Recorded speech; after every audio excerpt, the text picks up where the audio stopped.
Hoje quinta-feira! E você sabe o que isso quer dizer, que hoje é dia de montar decks aqui no Galinha Viajante. Eita lasqueira!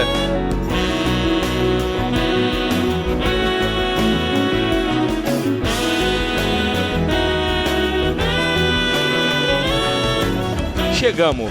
A promessa foi cumprida. Se você ouviu o nosso querido Fase Bônus com o pessoal da Monolith Studios, a gente prometeu que assim que o jogo saísse, a gente ia fazer o full feature do Dungeon Drafters aqui no Galinha Viajante. E hoje nós vamos cumprir essa promessa que fizemos pra você. Então, se você não ouviu o Fase Bônus, ouve lá o Fase Bônus, até legal, você vai chegar com a ideia do jogo ainda, terminando o desenvolvimento, vai chegar aqui pra pegar as mudanças, vai ser muito louco, viu? Ouve lá, volta pra cá, ou então, se quiser, fica à vontade de ficar aí, não tem problema nenhum, mas eu estou aqui com eles diretamente da Monolith Studios. Primeiramente, vou introduzir o querido Bressan. Fala, Bressan. Opa, tudo bom? Prazer em todo mundo. Primeira vez participando aqui, já que os outros dois participaram da outra vez. Estamos aqui com...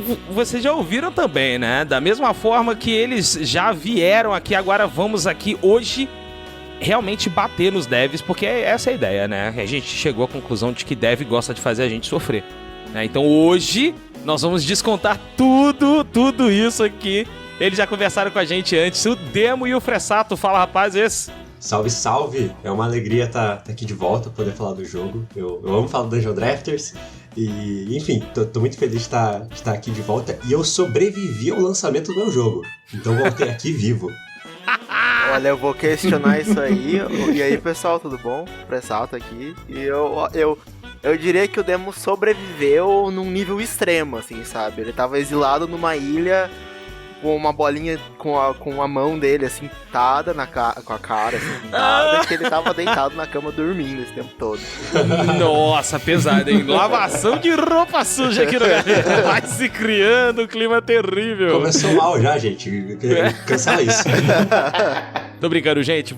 Tudo isso aqui é só pra falar de Dungeon Drafters, esse sensacional deck builder RP Johnson BR aqui na sua cara, muito delicinha. Sem mais delongas, vamos direto pra abertura. Samuquinha, solta o Gilgamesh aí pra nós, fi.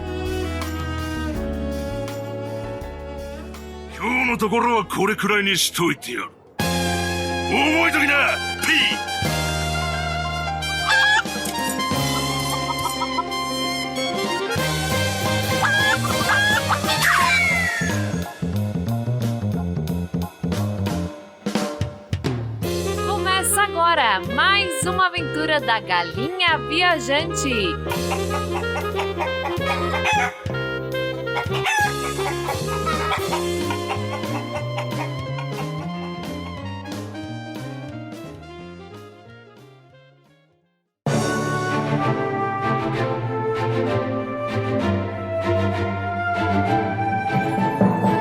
Dungeon Drafters, olha só, vou fazer uma ficha técnica aqui de um jogo que foi lançado este ano, olha só, foi lançado agora em 2023, desenvolvido pelos rapazes aqui da Monolith Studios e publicado pela Dungeon Entertainment. Estamos falando de um RPG de cartas ou seria um jogo de cartas de RPG?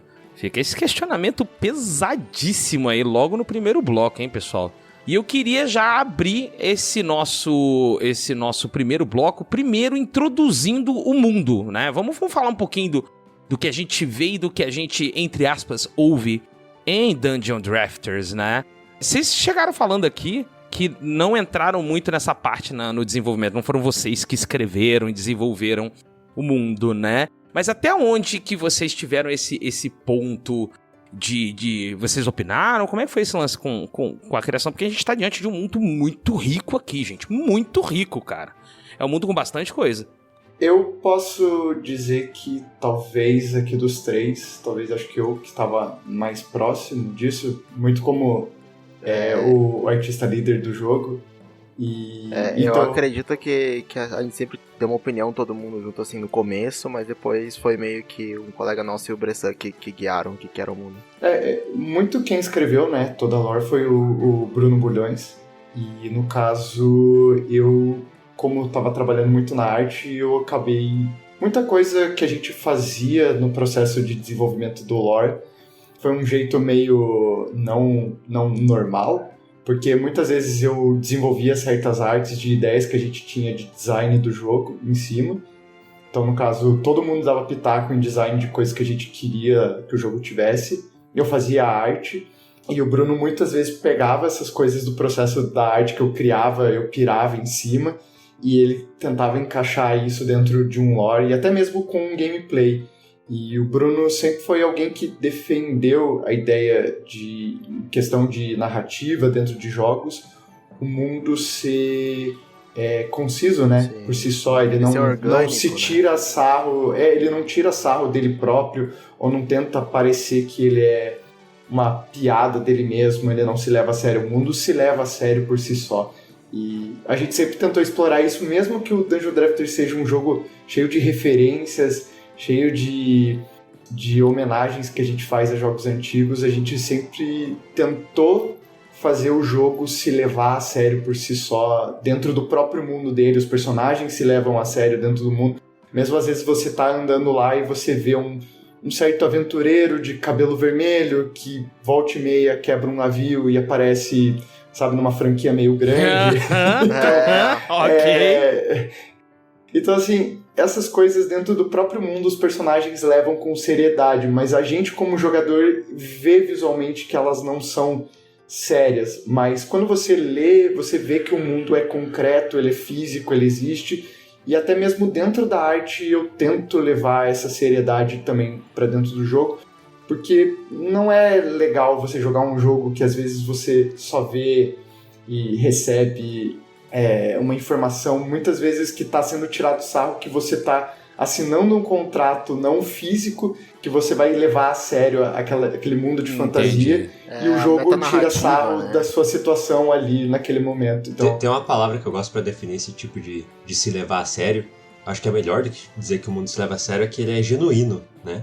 Ele não tem esse sarcasmo, isso, né? Bom termo. Toda a metanarrativa que tem dentro do jogo, assim, até, tipo, existe uma piadinha ou outra, mas ela é uma piadinha que dentro do contexto do jogo faz sentido e ela não é feita pra tirar sarro do mundo, né? Então, por exemplo, tem até um NPC que fala, minha guilda fala que eu tenho skill issue. Mas não é a piada do fato de, skill issue é uma coisa que o jogador sabe, o personagem sabe que ele tá jogando um jogo. É mais porque os próprios personagens daquele mundo têm aquilo dentro da vida deles, né? É um negócio muito orgânico e você não sente que é o jogo dando piscadela, assim, pro jogador. A gente sabe que a gente é um jogo, haha. E do ponto de vista de, tipo, dinâmica da equipe, assim, a gente sempre confiou muito no trabalho de narrativa do Bruno, porque ele é muito bom, ele já tinha sido premiado anteriormente com jogos dele que tinham um foco mais nessa pegada, e quando a gente para pra pensar no processo de imaginar esse jogo lá no comecinho, antes da gente começar a se preocupar com essa coisa de narrativa, de lore, de trazer detalhes pro mundo e tal, teve várias ideias que a gente teve, isso aconteceu durante o desenvolvimento todo, mas acho que mais no início, e que ele se deu ao cuidadoso trabalho de ter que justificar isso no mundo, assim. Então, quando a gente tava começando o Drafters há muito tempo atrás, eu virei pro Bressan e falei, vai ter essas cores aqui, vai ter o arquétipo da pena, vai ter o arquétipo do azar, e assim, era tudo muito primitivo ainda, a ideia do que eram as cores das cartas no jogo, e pra mim era 100% mecânico, né?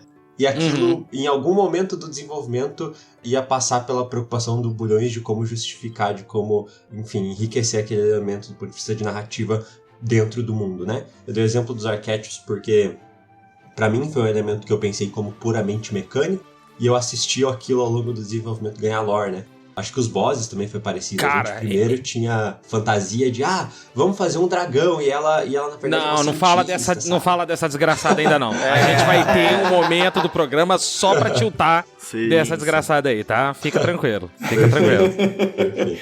Mas era um pouco disso, assim, sabe? De a gente ter ideias que eram legais, e ele depois ter essa capacidade de tornar aquilo um elemento rico do mundo. E vocês falaram um negócio que é sensacional, que é o lance dos arquétipos funcionarem não só como um artifício mecânico, né? É óbvio, tá muito claro que os arquétipos têm o artifício mecânico. Na hora que tu entra no jogo, né, que você vê que cada um dos 4 arquétipos... 5? 4? Vamos falar 4 pra não dar muito spoiler pra galera ainda? Né? Vamos falar 4. Importante. 4 arquétipos mais um. Aí é muito claro, né? Você tem ali o oráculo, que é um lance de summoning, talvez de controle dessas criaturas e outras criaturas também, né, de uma certa forma, ou fortalecê-las, ou matá-las mesmo, né? Eu, inclusive, tem uma carta que eu gosto muito aqui, que ela simplesmente apaga um inimigo.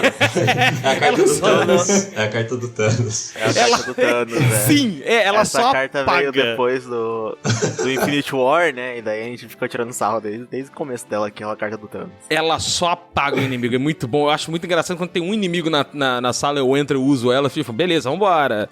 É muito bom, velho, é uma carta muito bacana. E aí você tem um arquétipo do viajante, que é de reposicionamento. É um arquétipo bem ofensivo, ele causa dano, deu pra ver ele que tem vários ataques, né?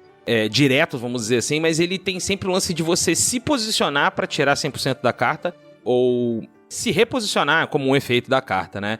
Você tem um agressor, né? O Raider, o agressor, ele é agressão mesmo, é porradaria, tiro, porrada e bomba, quase literalmente. E você tem a guardiã, na verdade, né? Que são cartas mais defensivas e de crowd control, controle de público, né? Uhum. Isso aqui a gente falando em termos de gameplay. E dentro da história, esses arquétipos, eles têm uma justificativa tão bacana, pessoal. Ficou tão legal o lance do oráculo ter nascido num ponto e ter eles, né, dentro do mundo. Eles meio que fazem essa ciranda dentro do mundo. Na hora que você vê o mapa, fica até mais fácil de você visualizar, ouvinte, o que eu tô falando, né? Mas eles fazem uma ciranda, um nasce num ponto que vai pro outro, o outro nasce num ponto que vai pro outro, e vai assim por diante dentro das dungeons do jogo, que são muito ligadas a eles também. E isso também se traduz, isso eu achei muito foda, cara. Isso se traduz na forma como a dungeon joga. Seja os inimigos, seja os pequenos desafios ali dentro que você precisa fazer, né? Sim, poxa, a dungeon é do oráculo, né? Então seria bom se você tivesse, de repente, maneiras de manter uma placa pressionada enquanto você pressiona a outra, já que o jogo não é co-op, né? Como é que tu vai fazer isso?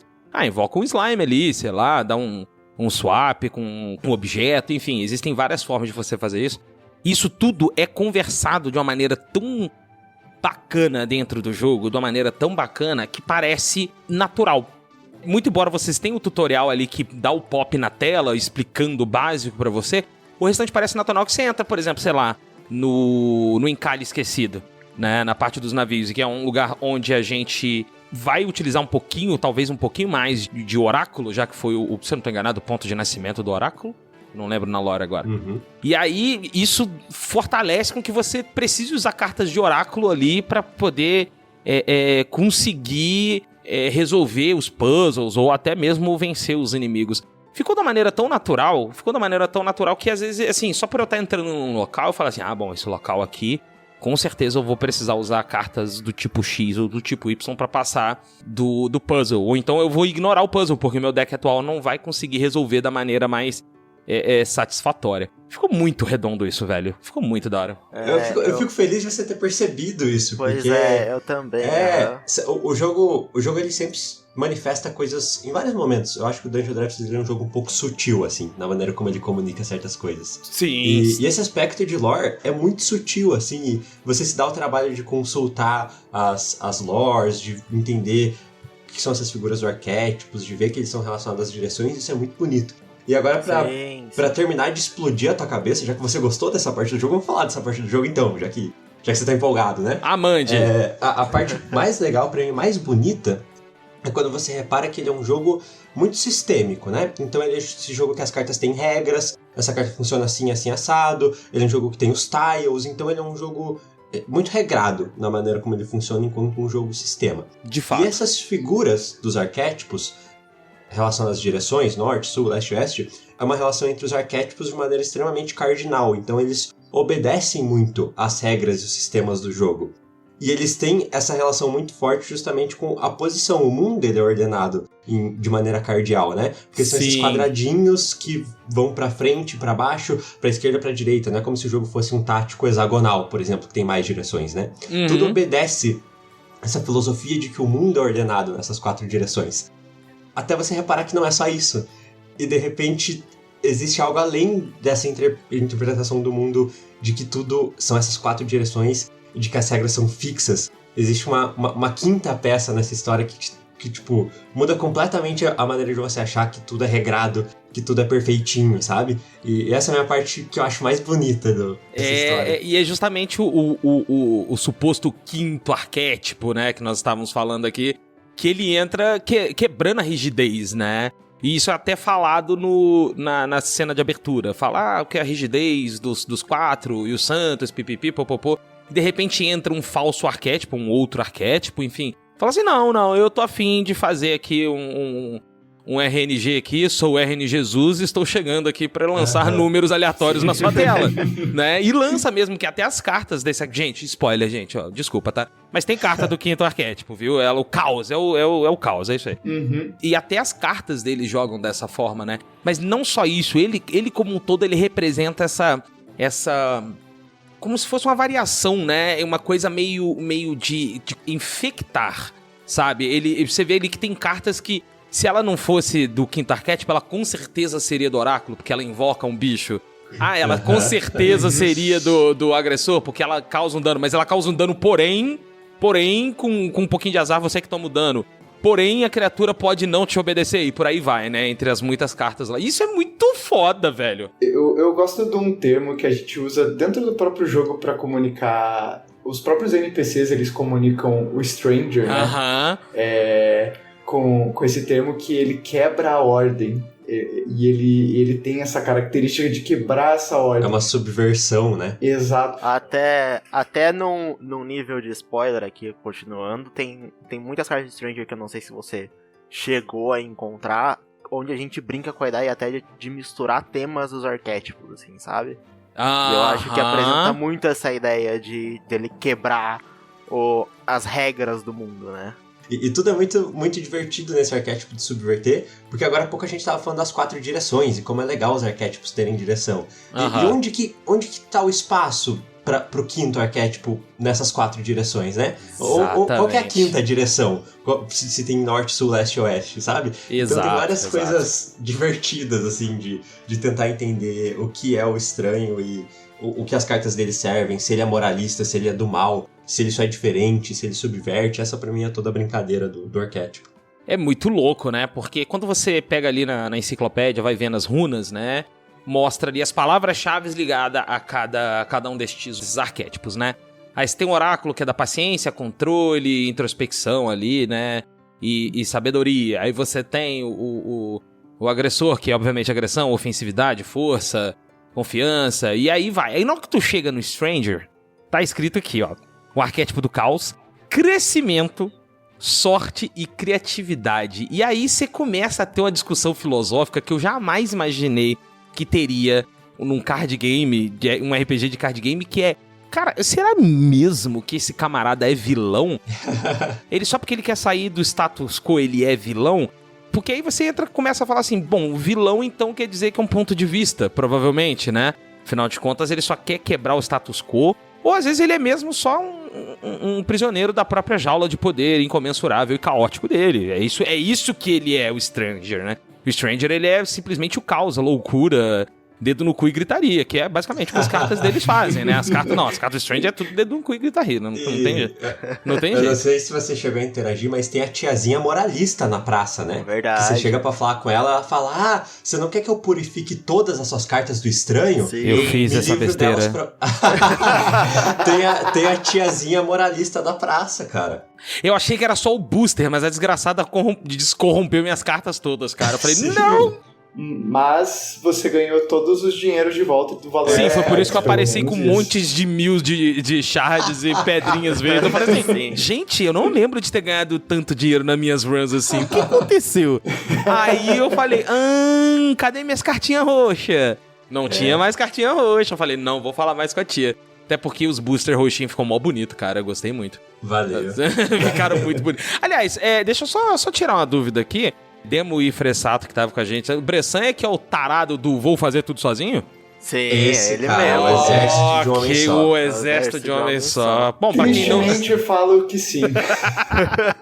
Pra quem não ouviu o fase bônus lá, o Fressato e o Demo tinham mencionado, né, que o artista falou assim, não, deixa comigo, eu tanco, toca Popeye. E, cara, Bressan, rapaz, vou falar uma coisa pra você, assim, as escolhas visuais desse jogo, elas são... Eu acho que eu vou usar o termo ridículos aqui mesmo, porque é tudo muito ridículo de foda, cara. Tudo. Muito obrigado. Da escolha, assim, das cores pra representar cada carta, né? E aí a gente brinca sempre do vermelho, azul, verde e amarelo, né? Aquela coisa mais tradicional. E de repente entra um roxo pra simular o caos ali, que é uma mistura de várias cores e é uma loucura só. E você vê os desenhos dessas... Gente, as cartas, elas têm umas referências dependendo da carta. Eu peguei referência aqui a Muse, a banda Muse. Não sei se foi referência, mas na mesma hora eu falei...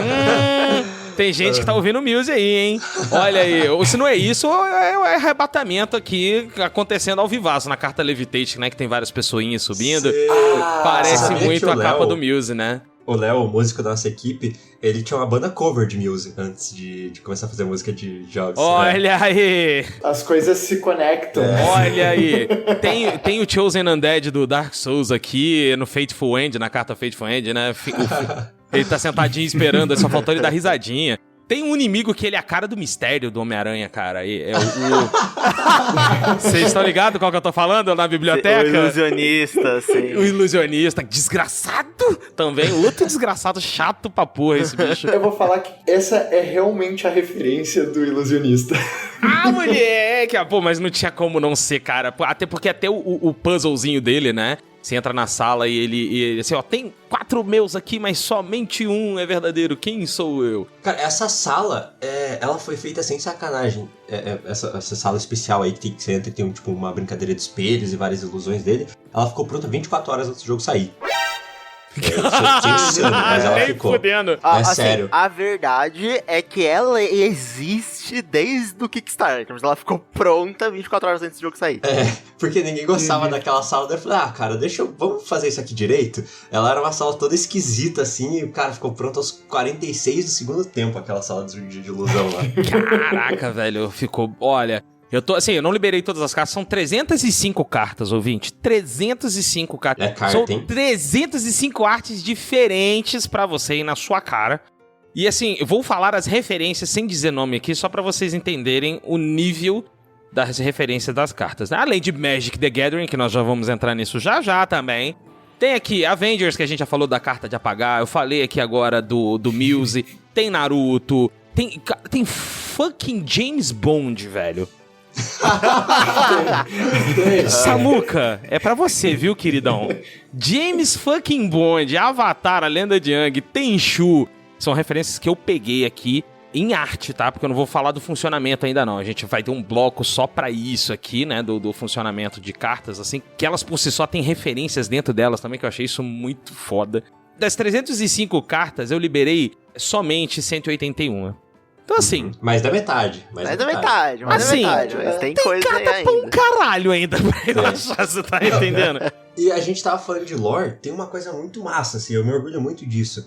Que todas as cartas, quando você tá no editor de baralho, elas têm um textinho de lore, né? Sim. E muito do jogo você descobre, tipo, desbloqueando as cartas e lendo esses pequenos trechos, que às vezes é, cara, uma frasezinha, assim... Numa carta aqui, numa carta ali, você vai, tipo, começando a entender o mundo a partir desses pequenos fragmentos de lore em cada carta. Isso é muito legal. Que era a minha parte favorita do Magic, né? Eu juro que se o dia que alguém pegar todos os textos de lore que tem de carta, escrevendo uns post-its, colar numa parede, a pessoa consegue conectar a história do jogo com uma linha vermelha, assim. Eu tenho certeza. Olha, não me tente.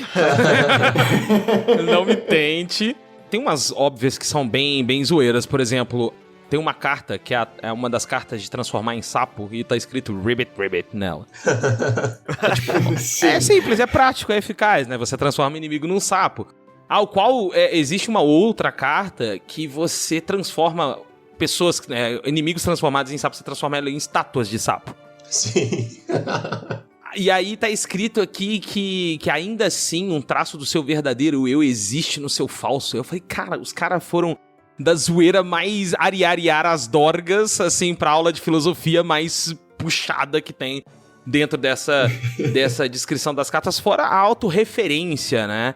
E, assim, gravidade é só uma sugestão. Tem muito pequeno detalhe ali pra quem manja, quem vai pegar vai entender. Quem não manja vai achar simplesmente o texto muito legal também, porque o texto do jogo em si ele é bem legal. Você tem, como vocês disseram, tem cartas e personagens ali que são muito sérios e tem as piadas, mas são piadas dentro do mundo, porque o mundo é orgânico, né? Não é todo mundo sério. Não é tipo, até em Dark Souls os caras fazem piadas. São umas piadas meio assim, meio mórbidas, são, mas os caras fazem umas piadas dentro do próprio mundo ali. O NPC ri da própria desgraça e tal. E aqui no jogo tem essa parada também. E o diálogo mais sensacional, que é o cara que fica quieto e você fica quieto do lado dele e acabou o diálogo. Sim. Eu tive uma briga com um amigo meu, quando a gente implementou o diálogo do ninja, que ele só fica quieto. E meu amigo tava, não, porque parece preguiçoso. Eu falei, cara, não é preguiçoso, é genial. Ele é um ninja, ele quer ficar quieto. E eu não quero dar spoilers, mas tem alguns personagens específicos que tem diálogos diferentes com alguns NPCs específicos. Os diálogos mudam os personagens. É nesse nível, assim. Olha, isso eu não sabia. É bom saber, cara. Isso é bom saber. Eu joguei o jogo com... Vamos falar dos personagens jogáveis já da vez, então? Porque eu joguei com a Barda, a fadinha. E, aliás, isso me leva primeiro, antes da gente falar dos personagens, eu queria falar das espécies desse mundo. Ok, as pessoas estão acostumadas com a trindade ou a tétrade da fantasia medieval. Hobbit, anões, elfos, humanos, oh meu Deus, aquela coisa que todo mundo conhece, né? Padrão D&D de qualidade, né? Aí a galera gosta de dar uma mudada, né? Eu, como um narrador de RPG também e tal, gosto de inventar umas raças aqui e ali, né? Uma das espécies do meu mundo eram basicamente alienígenas, de fato, os Greys, sabe? Só que Greys que fazem magias. Até aí, tudo bem, é uma coisa esquisita que sempre tem no mundo aqui e ali, né? Os caras aqui não só falam assim, não, vamos deixar o humano, né, que é pra fazer aquela correlação fácil, mas vamos botar uns negócios diferentes aqui, vamos. Colocam fadas, os Fey, né, as Fey ou os Fey, enfim. Colocam raposas, colocam passarinhos. E o que eu... Nossa, quando eu vi isso e que eu tava jogando em live no Galinha, que o chat foi a loucura quando a gente descobriu o nome da espécie da raça, que era os Tuelhos. Cara, porque você entra na tela de seleção, você tem 6 personagens pra você selecionar. São esses os personagens que eu vou citar agora. Você tem a Maga, que é uma Hur, que seria basicamente humano, né, gente? Eles não tem muita diferença dentro da humanidade ali, não. Você tem a Maga e o Lutador, que são Hurs, né? Você tem um monge, que é um Jürgen. Os Jürgen são um povo pássaro. Tem uma variedade absurda de pássaro. Tem pássaro pelicano, tem pássaro secretário, tem coruja, tem... Enfim, pássaro pra porra nesse jogo também. Tem os Vulpus, que são... Eles são raposas, mas eu já vi uma pegada... Tem alguns ali mais parecido com lobos, não necessariamente raposas, né? Uma parada meio canina, vamos colocar assim. Tem os Feys, que são as fadinhas e tal, só que elas têm uma pegada insetoide, inclusive tem um Olha NPC só. muito bonito, que é o NPC, a Master Oracle, né? A Mestre do Oráculo, Sim, que ela é um dos desenhos mais bonitos do jogo, assim, sinceramente. Eu achei ela muito lindona, cara. Às vezes eu paro e fico olhando assim, porque o esquema de cor dela é lindo, roxo escuro, assim, o cabelo no mesmo tom ali, só que mais clarinho. Puta, muito lindo, cara, muito bonito. Aqui eu acho que é muito pesado dizer isso como artista do jogo, mas ela tem o meu design favorito do Dungeon Drafters. De todos os personagens que eu desenhei no jogo, todos os inimigos, ela tem o meu design favorito do jogo. A Master Oracle? A Mestre do Oráculo? Ah, acertei então. Foi. Ela tem um design muito maravilhoso, assim. Foi mágico, assim, o design que aconteceu dela. E aí é bem legal porque conforme você vai jogando o jogo, né, no primeiro momento ali, o seu personagem inicial naufraga, né, e aí a gente passa ali a primeira micro dungeon, e aí morre e você renasce dentro da igreja lá, da igreja da pedra, né? E o padre nada mais é do que um urubu. Ele é um urubu. Ele é um Jürgen urubu. Você tem o do mestre agressor, que é um Power Ranger vermelho Vulpus, basicamente. É isso mesmo. É, um Power Ranger vermelho. Ele tem a pose de um Ranger vermelho, inclusive, tá, gente? Eu não tô zoando. Você que jogou sabe do que eu tô falando. Você tem o mestre viajante, que eu não identifiquei, o pássaro parece um falcão, né, cara? Parece um falcão, parece aquele falcão japonês, o Hayabusa, parece muito com o Hayabusa, assim. Sim. E ele tem toda uma vibe de cultura japonesa, especialmente medieval japonesa. Ele tá com a lança de ponta cruz, né, e usa um sobretudo de senhor feudal japonês e não sei o quê. Aí você tem a Mestre do Oráculo, que é essa fada maravilhosa, e aí, dentro ali da stream, a gente chegou e encontrou o mestre da Guardiã, o pessoal falou, cara, é um coelho, né? Eu falei, é um coelho. Aí eu abri o log aqui de pessoas, townspeople, né? Abri o log e tava escrito assim, Tuelho. Eu falei, não, vai tomar no cu esses caras. Esses caras não fizeram isso. Estes caras não fizeram. E é uma raça de coelhos, né? E ele, assim, parece uma armadura com duas orelhas gigantes saindo, basicamente. É isso, o personagem. E é uma raça de coelhinhos chamada Tuelho. E é um dos personagens jogáveis também. O desbravador, basicamente, né? O camarada que tá com a bandeira ali falando, vamos por aqui. E aí o chat foi a loucura. Falou, Tuelho, é a raça do momento. Parabéns, é a raça do momento, gente. É a melhor invenção. Tuelho, o nome Tuelho é de uma ousadia. É de uma ousadia sensacional, né? Os Labbits que ficaram, inclusive, no inglês, que ficou um nome muito bom também. E é uma puta referência, né, pessoal? Assim, a referência de velho, estamos entregando a nossa idade aqui. Mas é uma puta referência. Ficou muito sensacional, velho. E assim, se você vai conversando com os NPCs no jogo, você vai vendo assim que não é só, é o coelho de pelo vermelho, é a humana ruiva, é a humana padrão de cabelo preto. Não, eles têm design bem diferente entre eles. O formato da antena de uma Fey não é igual ao formato da antena de outro. Os Tuelhos, eles têm variações bem densas de pelos entre eles. E estamos falando de um jogo pixelado ainda por cima. Então, ou seja, viu como o Bressan de fato é o tarado do o exército de um homem só mesmo. Cara, e eu não desbloqueei todos os NPCs. Tem muito NPC aqui que eu não achei, não desbloqueei, né? Eu vi que você pulou um mestre aí, você não falou de um deles. Não falou de um dos mestres. Olha só. Pois é, não é? Vejam só vocês. Falta um quinto mestre que eu não achei, né? Então, assim... você não achou? Não achei. Legal. Eu não achei o quinto mestre. Tivemos spoilers, mas... Não, eu imaginei que fosse, assim, porque que... na posição que ele tá ali no log, né? Eu falei, eu já saquei qual é que é, né? Mas eu falei, bom, talvez não seja, mas eu acho que é. Mas, inclusive tem a arena, né? Depois que você passa o primeiro boss, você já dá uma outra abertura no jogo, então você consegue abrir mais funções. E tem o NPC da arena também, que me lembrou um Kamen Rider, e eu fiquei muito feliz com isso, porque ele parece muito um Kamen Rider, cara. Muito. Eu posso te alegrar? Pode, ele foi um Kamen Rider, né? Fala pra mim. Esse NPC, ele tem uma brincadeira muito divertida, que... Não sei se você vai lembrar, mas no último podcast a gente falou que a gente tinha feito um jogo, eu, o Bressan e o Léo, antes do Dungeon Drafters, que era o Wide Glory.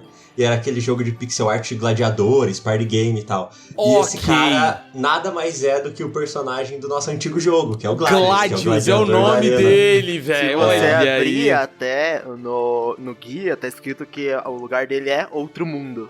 Sim, exatamente. Tem as regiões, né? E daí ele tá escrito, esse cara aqui vem de outro mundo, ele não é desse mundo. E olha só, até esse pequeno detalhe, né? De vocês colocaram aqui um NPC, guardas. Cara, quem quer... A galera tá cagando pros guardas, que são coelhinhos, mas eles vêm da região de Garada e o signo deles é o santo lá do cristal, que me fugiu o nome agora.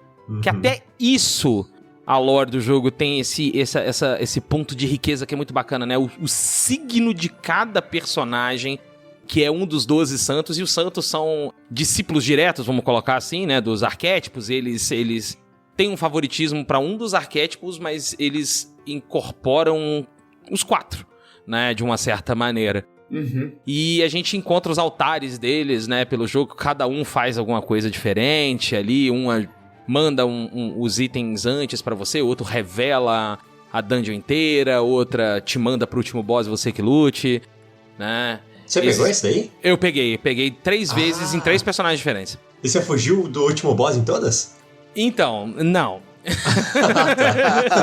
Fugiu a primeira vez e daí nunca mais. Eu falei, ótimo, então vamos com calma. Mas o primeiro eu achei, me mandou pro boss da dungeon que eu tava, que se eu não tô enganado, eu achei ele a primeira vez no Magma City, na cidade de Magma. Aí me mandou pro boss de lá, que é o Boizão de Fogo. Né? É o boi, a gente durante o desenvolvimento chamava de Bull Prime. Boizão de Fogo, brabo. E a segunda vez que eu encontrei foi jogando na Biblioteca Glacial. E eu já conhecia a boss da Biblioteca Glacial. Falei, não, obrigado, eu não vou, ok, tchau, vai com Deus. Alt F4, tiltei, não, beijo. E a terceira vez foi aonde? Agora eu não lembro. Eu lembro que me mandou pro boss. E aí eu lembro que quando eu peguei ela, abriu uma salinha extra da pré-boss, né? Parece que você tem que chegar lá sem tomar vida, ou imagino que seja isso, né? E eu lembro que nessa vez a luz acabou. Ai, Nossa, meu Deus, que dureza! Que triste. Sim, Ai, a luz acabou. Eu não lembro qual dungeon que foi. Aquela eu lembro que sala é rechonchuda de tesoura. Sim, eu vi os vídeos que eu fui assistindo depois, alguém fez isso, aí eu falei, cara, tem muito item nessa sala, que raiva. Mas foi base... E aí, gente, isso é até bacana, porque a gente falou, né, dos personagens, falamos dos arquétipos. Os personagens, eles têm ligações com os arquétipos, são os decks iniciais deles, né? A maga, ela usa o oráculo e o agressor, quase um joguinho mais vanilla ali, né? Você causa dano direto, invoca uns bichinhos, reposiciona você mesmo. Foi antes da gente decidir que o jogo ia ter personagens, era só ela, né? Sim, é verdade, ela era garota, é a poster boy, né? A poster girl, na verdade. Exato. É então a garota essa gameplay propaganda mais, tipo, mais base, assim, sabe? Mais essencial. Uma coisa de desenvolvimento que é engraçado, que quando a gente começou a desenvolver o jogo, todos esses personagens não existiam. Era só a maga e uma outra versão de um outro mago. Era e a gente era maga jogou homem. isso fora. A gente matou e o a mago gente jogou homem. isso fora porque não era interessante, não era legal, e a gente bolou toda essa ideia de todo esse elenco de personagens que você pode escolher, que é muito mais interessante. Pô, ficou muito massa, diverso. ficou bem da hora. E eu acho que é interessante trazer, até você tava falando que, pô, tem tanto detalhe, até dos personagens mais menores, né, da história, tipo os guardas e tudo mais. Mas eu tenho que te dizer que todo o texto que a gente tem no jogo, até principalmente de lore, assim, foi cortado, inclusive. Teve muito texto do jogo que foi cortado porque não ia eu dar o imagino, budget. eu imagino, porque dá pra ver que a intenção do mundo é ser bem mais fundo do que ele já é. E não é raso, tá, galera? Eu vou dizer que é um mundo recheado de coisa, né? Vocês têm ali os lugares que as pessoas podem ir, que é um dos coelhinhos que ele faz as expedições, né? E você vai pros lugares do mundo ao invés da ilha onde você tá de fato, você consegue buscar essas relíquias, a gente consegue ver isso nos personagens, né? Nos decks deles, que a ideia que vocês quiseram passar que de fato fossem estilos de jogos diferentes. Tem a maga ali que é mais padrão, você tem o lutador que é um cara que ele é close and personal, o negócio dele, né? O negócio dele é andar o mais, chegar na cara do inimigo e espancar ele e ficar salvo nesse meio tempo. Você tem o monge, que eu acho o personagem mais difícil de jogar, sendo muito honesto com vocês. Eu achei ele muito difícil de jogar, porque ele é muito tático mesmo, do tipo, ele tem que controlar o ambiente todinho e causar dano com ele, não é simplesmente entrar na cara do inimigo e espancá-lo, né? Você precisa fazer com que as condições aconteçam isso. Você tem a Shinobi, que aí sim, ela vai na cara do inimigo, bate e sai depois. Muito é o baralho boa. mais divertido de todos, inclusive. É o baralho inicial mais divertido que tem, na minha opinião, o mais divertido. Que ele é muito móvel, muito rápido, muito gostosinho o baralho inicial. Você tem a minha favorita, que é a Barda, né? Summon pra todos os lados, é um exército de 150 slimes em cima do inimigo, e ele que lute com isso. E o meu segundo favorito, que é o Guião, o coelho, que é meio parecido com a Barda, né? De invocar coisas e preparar ali o campo de batalha, só que ele faz isso de modo a fechar o campo de batalha, ao invés de expandir e controlar, ele vem fechando, né? Com as barreiras, com as traps que ele invoca, né? Os gizmos que você invoca ali. E, cara, isso assim, porque são os decks iniciais, você começa com não mais do que, sei lá, 40 cartas e dentro das coleções diferentes, não mais do que 20, 22 talvez, né? Dos tipos diferentes de carta. Imagino que seja alguma coisa assim, eu não peguei pra fazer a conta. Você falou do monge que você achou mais difícil de jogar de longe. Eu não vou nem te contar o tanto de reunião de design, o tanto de briga que deu na equipe por causa do baralho inicial do monge. Mas, assim, puta que pariu, mas aí eu tenho que dar razão pra galera que brigou. Qual filho da mãe esse monge, velho? Que bicho difícil de jogar, cara. Eu era o advogado de que eu queria mudar por completo o baralho dele. A gente foi tipo, chegando no meio termo, assim. Mas o baralho dele acabou ficando mais pro lado do Bressan e do Bulhões, assim, do que o que eu tava tipo, tentando advogar, assim, pro monge. Porque é muito duro o meu ponto, assim, quando a gente tava discutindo, só abrindo porque eu acho que foi uma discussão... Foi talvez uma das discussões mais longas que a gente teve de design, porque ela durou dias e reuniões exaustivas e horas, né? Mas é engraçado, porque a discussão grande era sobre, será que a gente faz um baralho que honre a personalidade desse personagem? Ou a gente faz um baralho que não seja difícil de jogar porque as pessoas vão escolher ele porque ele é bonitinho? Então era essa a grande dualidade, assim, da discussão. Eu caí na armadilha do bonitinho. Eu falei, é uma coruja, monge, que da hora, vamos jogar. Erro crasso. O baralho dele é muito legal, é muito interessante e tem muita personalidade, mas a verdade é que também é um baralho muito esquisito, né? Muito complicadinho, enfim, cheio das nuances. Baralho pro player. Mas eu vejo muita gente que é mais avançado no jogo que joga com baralhos bem parecidos com o dele, assim.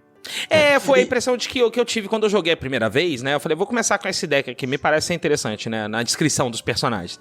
Aí eu joguei e falei assim, ok, esse baralho aqui é bem impossível, não dá pra começar. Eu comecei o jogo agora, não, vou começar um pouquinho mais leve. E aí eu comecei com a Oráculo, no final das contas, Oráculo não, a Barda, né, no final das contas, que é um deck mais ou menos, vamos dizer assim, dificuldade mediana. É um pouquinho mais fácil, vai, um pouquinho. Mas assim, como ele depende de criaturas, e aí eu acabei aprendendo uma das coisas mais complicadinhas do jogo, né, que é você conseguir prever o movimento do inimigo, entender como é que funciona essa coisa, graças a esse baralho também. Então me deu uma grande ajuda no funcionamento do jogo. Eu aprendi do jeito mais difícil, né? Não recomendo. Atenção, pessoas, não façam isso, tá? Não façam isso de maneira nenhuma. Joguem o jogo com o baralho que vocês quiserem.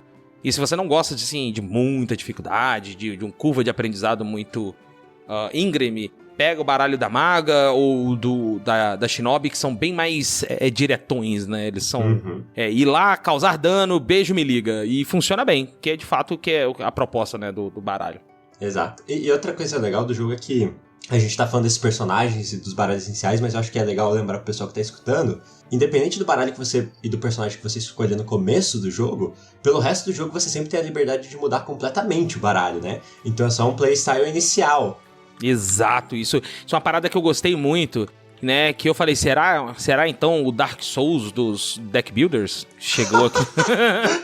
O Bressan falava isso direto no desenvolvimento, ele falava que o Drafters era o Dark Souls dos card games. Eu tirava sarro que as pessoas iam falar isso, porque muito provavelmente ia ocasionar em situações do jogo que você demanda esse deck building muito mais complexo que normalmente deck buildings fazem em jogo. Eu falei, eventualmente alguém vai falar que esse jogo é um Dark Souls dos card games. E aconteceu um pouco antes até. Falei. É isso aí, falei. Pois é. E de fato é, mas não nesse sentido, né? Não é porque ele é difícil, sim, ele é difícil pra porra. Mas não é por isso. É por causa do lance, né, do Dark Souls, você ter pontos de partida e não definição de gameplay. Né? Quando você escolhe o personagem inicial ali, a sua classe inicial no Dark Souls, você está escolhendo como você vai se comportar como jogador no começo. O que não quer dizer que vá ficar pra sempre com isso. As coisas vão mudar. Podem mudar. Se você, no meu caso, não. Eu continuei ainda.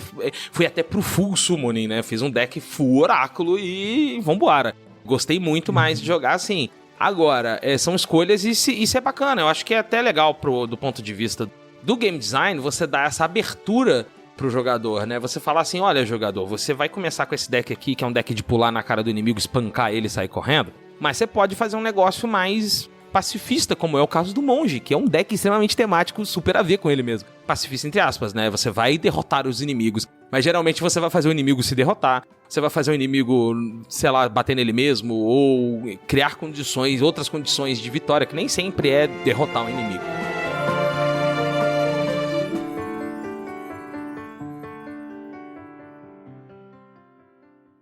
E esse episódio, Leon, tem jabazinho de novo, olha aí. Opa, tem jabazinho de novo. Promobit chegando aí com o jabazinho. E se você não tá ligado que o Promobit tá precisando comprar um joguinho novo, um console novo, enfim, tá procurando coisas com melhor preço, é lá no Promobit que você vai achar, né, Samuca? É isso aí, cara. E o massa é que a comunidade é que vai lá e posta os links de promoções, dá as dicas de onde comprar, como comprar, de que maneira que tu vai achar o preço mais barato. E são 3 milhões de usuários, 3 milhões de pessoas que estão lá todo dia encontrando pra você, ouvinte, pra nós todos aqui, a melhor oferta, cara. E é essa comunidade que envia as ofertas de verdade, Samuquinha. São mais de 700 ofertas de lojas seguras todos os dias, cara. É gente pra caramba, velho. Tava doido. E assim, cara, quero comprar uma coisa aleatória que não tem promoção agora. Bota na wishlist. E aí o teu app, o teu site, ele vai avisar pra ti por e-mail, por onde seja que tu queira configurar, que aquele teu item que tu quer tá em promoção, cara. Então tu não precisa ficar toda hora vendo isso. Basta colocar ali e esperar. E olha só, Prime Day tá chegando, o Samuquinha já tá ali na curva. E o melhor lugar pra você ficar ligado nas melhores ofertas é o Promobit. E aí, ó, pelo nosso link, que é o bit.ly, /Promobit, _galinha viajante, você já ajuda nós aí também, tá certo? Se tá em promoção, Samuquinha, tá no Promobit. Segue o episódio.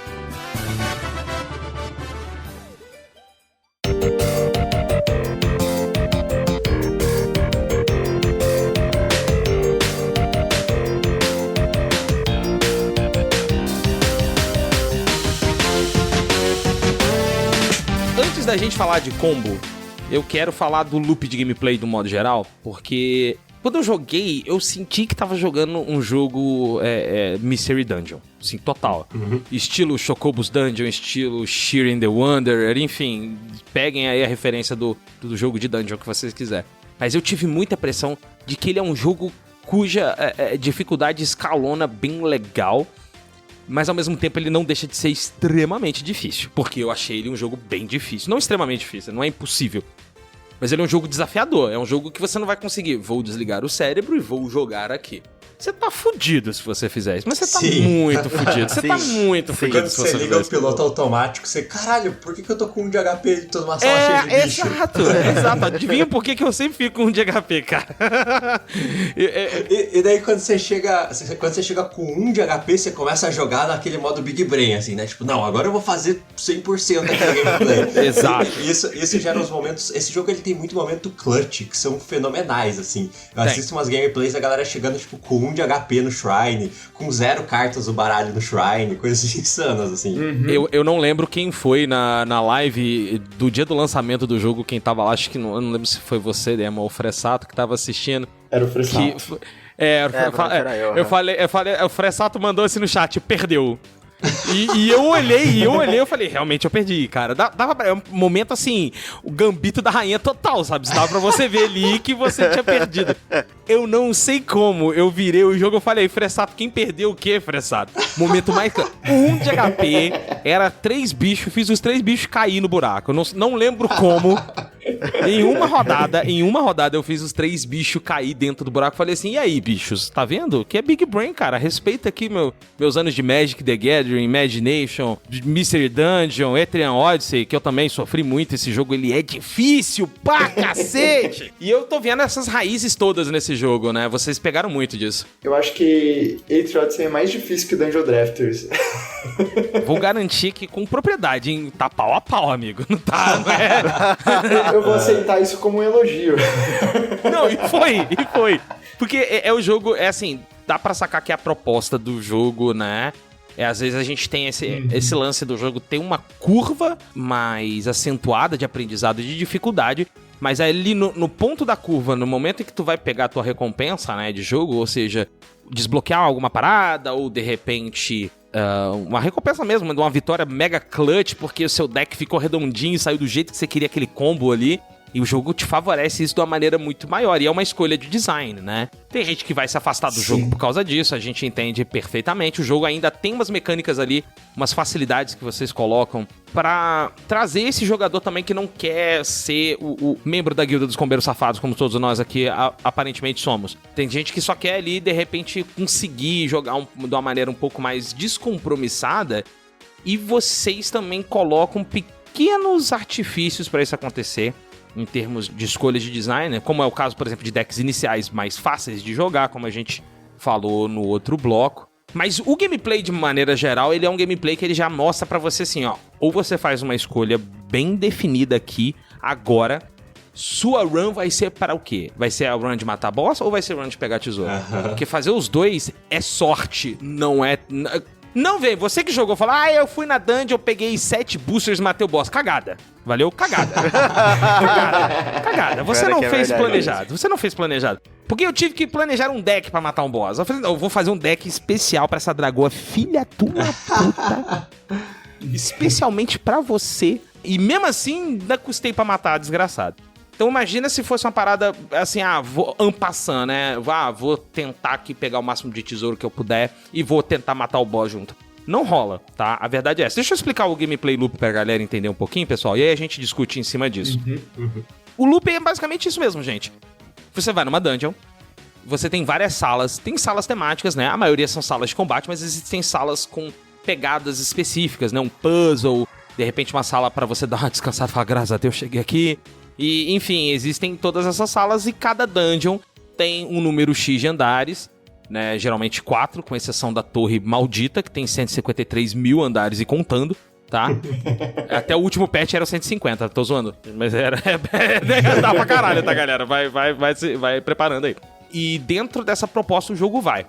Você vai coletando tesouros esses que são gold, né? Que são aqui shards, os fragmentos. Você tem as joias verdes, que eu esqueci o nome, são jades, né? São as gemas. As gemas, isso. Você tem as gemas e também booster packs ou cartas soltas. Só que acontece o seguinte, quando você morre na dungeon, você perde isso tudo. Você não perde um pouquinho. Existem maneiras de você passar, né, contraventar isso aí, como por exemplo, um dos shrines que tem do jogo, nos altares, é você enviar o que você já tem em segurança por metade do seu dinheiro todo, que você coletou ali na dungeon. E você também tem a opção de sair no andar antes de matar o boss, né? Todo andar tem uma sala final onde você consegue teleportar de volta pra base. Esse é o gameplay loop. Vai, pega tesouro, volta, fica mais forte, repete até a hora que você quer matar o boss. Até eu entender isso, demorou um pouquinho. Porque eu tava com a mentalidade de roguelike. O jogo, ele tem mecânicas, ele não é um roguelike. É isso que eu acho... Ele não é. E aí eu lembro que o Samuka até comentou, falou assim, pô, as runs são longas, né? Eu falei, é porque ele não é um roguelike. Ele tem, a ideia dele é você fazer essas expedições assim, opa, hoje eu vou tentar ir até o terceiro andar da Dungeon X, vamos ver como é que vai. Pô, cheguei aqui, deixa eu voltar pra base, vamos pegar essa porrada de booster pack que eu tenho aqui, vou montar um deck melhor, porque eu já tô entendendo como funciona aquela dungeon. Como a gente disse lá, cada dungeon tem uma gimmick própria, baseada dos aspectos que a gente falou, nos arquétipos, aliás, que a gente falou no começo do programa, né? Então a dungeon da Biblioteca Glacial, ela tem muito gelo. E quando você entra no gelo, você desliza até o final do gelo. E isso pode fazer com que você caia no buraco. Inclusive, eu usei isso muito de atalho pra chegar no boss mais vezes, mais rápido. Ou então, você tem dungeons onde o movimento ele vai custar mais. Enfim, tem o magma que vai te causar dano. Existem gimmicks ali que você tem que estar preparado. E isso força o jogador a adaptar o deck de alguma maneira. Não adianta, você sempre vai mudar o deck, nem que seja 2, 3 cartas pra você entender. E aí foi que eu saquei. E eu quero que vocês deem o insight de vocês também, que eu saquei que o jogo ele não é um deck builder com elementos de roguelike. Ele é um RPG de deck building com elementos de roguelike. Tô certo ou tô errado? Eu diria que tá certo. Eu diria que tá certíssimo, assim. Teve muito JRPG, né, de inspiração. O duro é que a gente aprendeu durante o desenvolvimento que o jogo não era um roguelike, sim um JRPG, né? Ele não começou assim, isso foi uma coisa que o jogo foi falando pra gente e a gente teve que dar espaço pro jogo dizer qual que era a direção que ele tinha que crescer. Demorou um pouco, assim, pra gente ir aceitando essas partes e pra gente conseguir comunicar pro pessoal que financiou o jogo, né? Quando a gente começou a produção, o motivo dessas decisões. Então, em vários momentos a gente foi digerindo a ideia de que sim, nosso jogo não é um roguelike. E pra mim, ele é um... os dois gêneros principais desse jogo pra mim hoje ele é um deck builder e ele é um JRPG. Ele é a fusão dessas duas coisas. E daí ele tem elementos de tática, ele tem elementos de roguelike, ele tem, enfim, elementos de N outras coisas aí que podem interessar. Mas esses são os dois grandes gêneros pra mim do Drafters. Uma coisa curiosa do processo de desenvolvimento dele, que quando a gente começou ele era 100% um roguelike no espírito.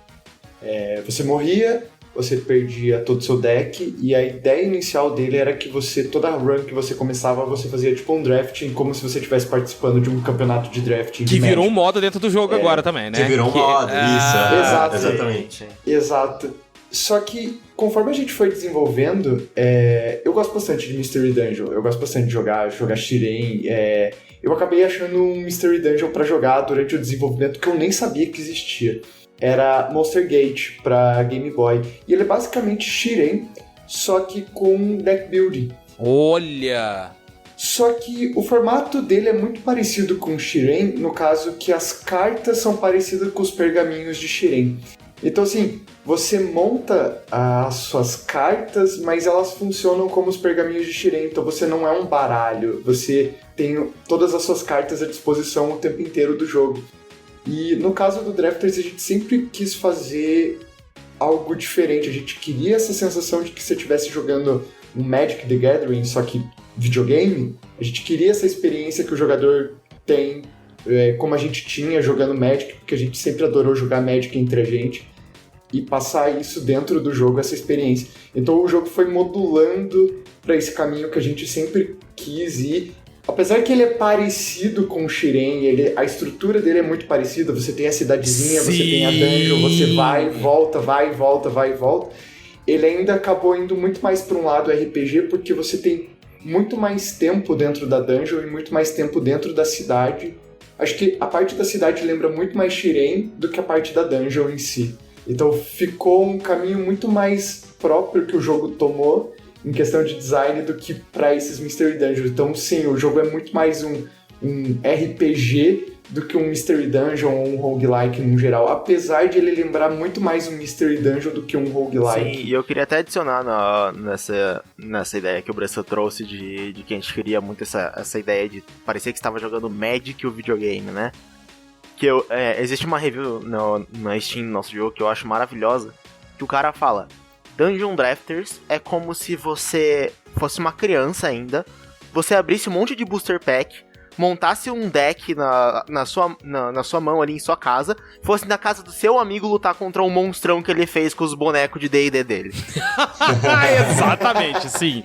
É a sensação correta, linha correta de review, cara. Não consigo nem pensar em outra coisa, não. E tem uma outra coisa muito legal sobre algumas decisões de design do Drafters que eu acho que valem ouro, assim. Tipo, qual foi a última vez que você jogou um jogo que tem booster pack de cartinha e ele te passava a sensação de que você tá jogando esse jogo só você, nessa aventura slow pace de completando a tua coleção, sabe? Que não é um gacha, não é um jogo online, não é nada disso, sabe? Tipo, é esse jogo de sentimento quase que de tá colecionando as cartinhas mesmo, de tá completando a tua coleção, e não tem essa coisa do tipo, compra aqui o booster pack por 5 moedinhas, ou abra o booster pack aqui pra tirar uma rara e jogar nessa arena PVP. Então pague ele não 50 centavos nessa DLC do Steam pra você comprar 10 booster packs. Ele é um jogo que, tipo, ele tem esse sentimento muito raiz, assim, de você tá completando, tipo, se é criança, você voltou 20 anos atrás, você tá completando, o álbum da Copa, tá ligado? Porra, sim, cara. É o sentimento que eu tive de geral. Não sei se vocês já jogaram o Chandalar, aquele Magic antigo de PC. Acho que é o que saiu também pra Dreamcast, esse? Eu não lembro se ele chegou a sair pra Dreamcast. O Chandalar era um que tu explorava o jogo, você jogava com um mago de Magic mesmo. E você enfrentava criaturas de Magic. E elas usavam baralhos delas mesmas. Tipo, às vezes o deck dela era só ela. Ela se invocava no campo e era isso. Sabe? E você montava todo um deck ali. E eram as cartas oficiais. A impressão de que eu tive que eu tava jogando um Chandalarzinho ali. Eu falei, nossa, me lembrou muito Chandalar. Ethereal Odyssey e Shiren the Wanderer também ficaram muito claros pra mim ali. Em termos de como é que funciona, porque o Ethereal Odyssey é um jogo de expedições, né? Você faz incursões pra dungeon, vai até um ponto, beleza, consegui até esse ponto, volta. Respira, porque senão vai sair muito mais caro, eu tenho que me recuperar se eu tomar um wipe aqui. Que foi uma constante nas minhas gameplays, inclusive, deixa eu dizer pra vocês, né? Tipo, wipear porque eu calculei um movimento errado e aí morri. Tem esse lance também, que ficou muito claro pra mim. E uma outra coisa que aí foi dita, e eu concordo demais, que é, cara, sim, a sensação de você estar colecionando, né? E eu ficava muito feliz quando eu achava um booster, e a arte do booster eu falei que é muito bonitinha, né? Falei, caralho, que será que vem de carta diferente aqui? E até que eu vi que os boosters têm ele tem um booster list próprio. E isso é muito bacana, porque tem cartas de arquétipos que a gente tá usando aqui, que eu uso, por exemplo. Eu só tirei uma carta do anjo recentemente, que tu invoca um anjão. É incrível. Puto.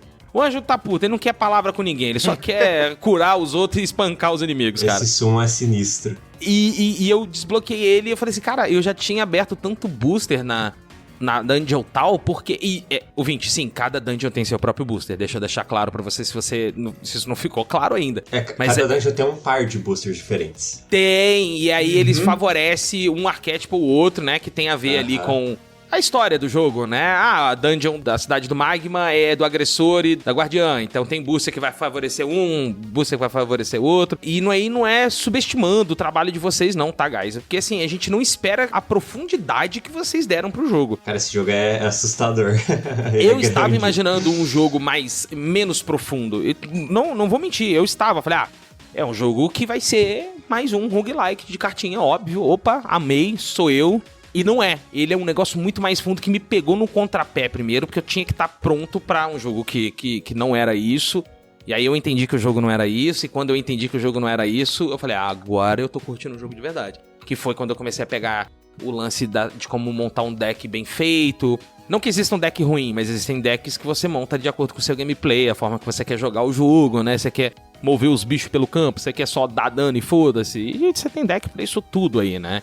Eu acho muito interessante que mesmo quando a gente fala os valores do desenvolvimento do jogo, né? Ah, quantos monstros, quantas cartas, quantas músicas, né? Que tem, sei lá, mais de 70 músicas na soundtrack. Eu vi que vocês publicaram no Twitter o Bandcamp esses dias. É, sim.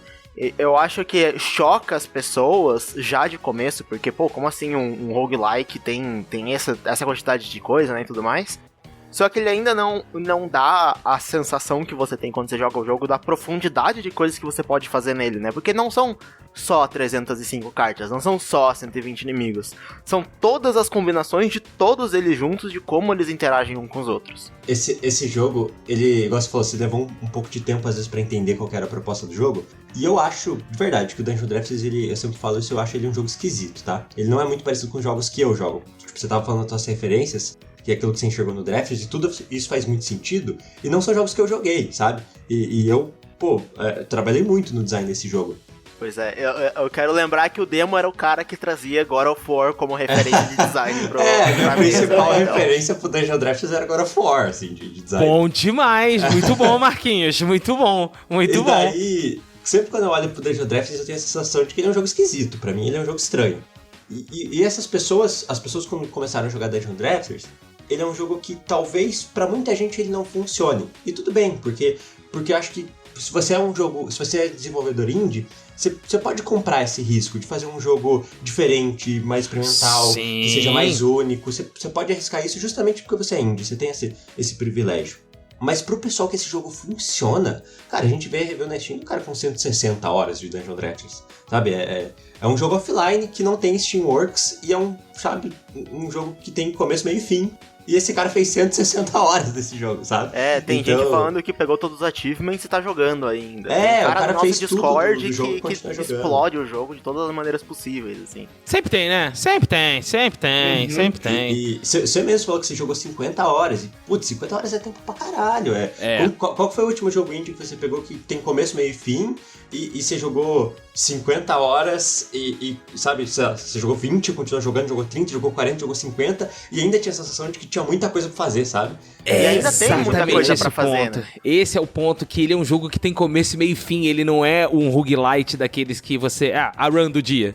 Exatamente. Ele tem uma história que você tá seguindo ali e tal. Puta, é muito foda esse, sabe? Pequenos detalhes, assim, que fazem, que vão construindo a fodacidade do jogo. Eu gosto demais disso. E eu queria lembrar que existem diferentes finais nesse jogo, pra diferentes pontos de vista. Ai, caralho, eu não sabia disso. Você não sabia? É isso. Tem 3 finais diferentes no jogo, dependendo do que você já fez no teu save até agora ou não. Olha aí, ouvinte, se prepare para 120 horas de cartinhas e decisões erradas comigo, hein? Vamos que vamos. Porra, muito bom, cara, muito bom. Eu acho que reforçando até a ideia que o Demo falou, assim, que querendo ou não, o Drafters é um jogo que funciona muito bem com quem funciona, mas tem muita gente que não vai gostar mesmo, então... Da mesma forma que a gente tem o cara que tem 160 horas do jogo falando bom jogo na review da Steam, tem um cara que tem meia hora de jogo falando eu morri no boss tutorial, não gostei. Esse boss maldito, eu deixei ele com 1 de vida da primeira vez que eu joguei. Esse desgraçado. E eu morri pra ele. Dá pra matar ele? Vocês fizeram ele matável? Dá. Ele é matável. Tem que ser bom. Com todos os personagens. Nem fudendo com o monge, nem fudendo. Eu quero vídeo na minha mesa. Vídeo. Se você pesquisar na Steam, tem lá, tipo, Steam Community, tem gente escrevendo guia do jogo, né? E tem um cara que fez o guia de como derrotar o boss do tutorial e tem vídeo dele matando com o monge. Nem fuder não, cheat, hack. Não, é sério, alguém na comunidade do Discord falou, tipo, não, nem fudendo que dá pra matar o boss do tutorial. O cara tava igual você, ele tava puto que dava pra matar com o monge, ele não tava E daí o cara acreditando. foi lá e gravou Hitler, tá ligado? Com vida máxima. Ele não tomou nenhum hit do boss. Não, eu só me senti... Não, que isso, não, cara, que isso, não, aí não, pera aí.